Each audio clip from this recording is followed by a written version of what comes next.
Mark 11. And when they drew near to Jerusalem, to Bethphage and Bethany at the Mount of Olives, he sent two of his disciples, instructing them, "Go into the village in front of you, and just as you enter it, you will find a colt tied there, on which no one has ever sat. Untie it and bring it here. And if anyone says to you, 'Why are you doing this?' you are to say, 'The Lord has need of him,' and immediately he will send him back here." And they went away and found a colt tied at a door outside in the street, and they untied it. And those that stood there said to them, "What are you doing, untying the colt?" And they said to them, just as Jesus had said, and they let them go.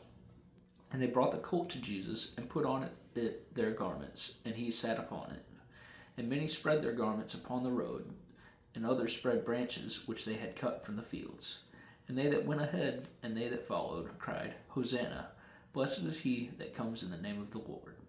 Blessed is the coming kingdom of our father David. Hosanna in the highest."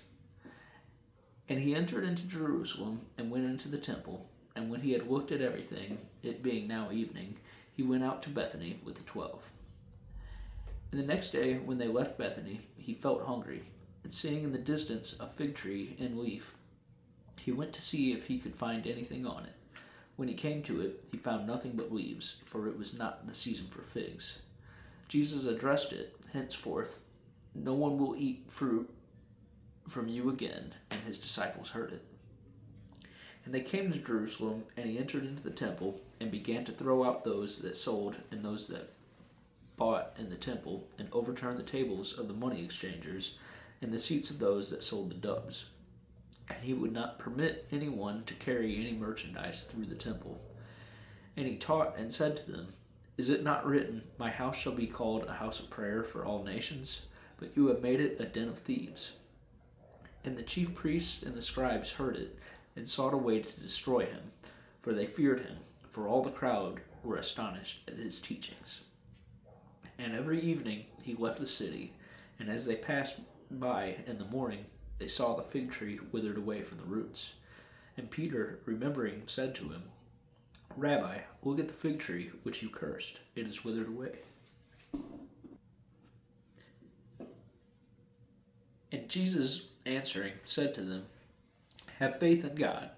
Truly I say to you, whoever shall say to this mountain, 'Be removed and thrown into the sea,' and shall not doubt in his heart, but shall believe that what he said will happen, he shall have it.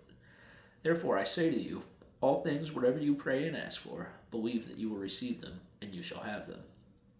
And whenever you stand praying, forgive those you have something against, so that your Father who is in heaven may also forgive you your trespasses.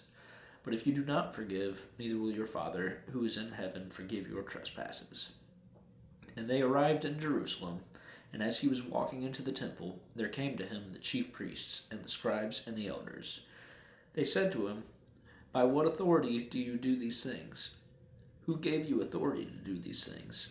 And Jesus said to them, "I will ask you one question. Answer me, and I will tell you by what authority I do these things. The baptism of John, was it from heaven or from men? Answer me." And they reasoned among themselves, saying, "If we shall say, 'From heaven,' he will say, 'Why then did you not believe him?'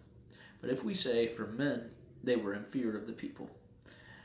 For all truly held John to be a prophet." And they answered Jesus, saying, "We do not know." And Jesus said to them, "Neither shall I tell you by what authority I do these things."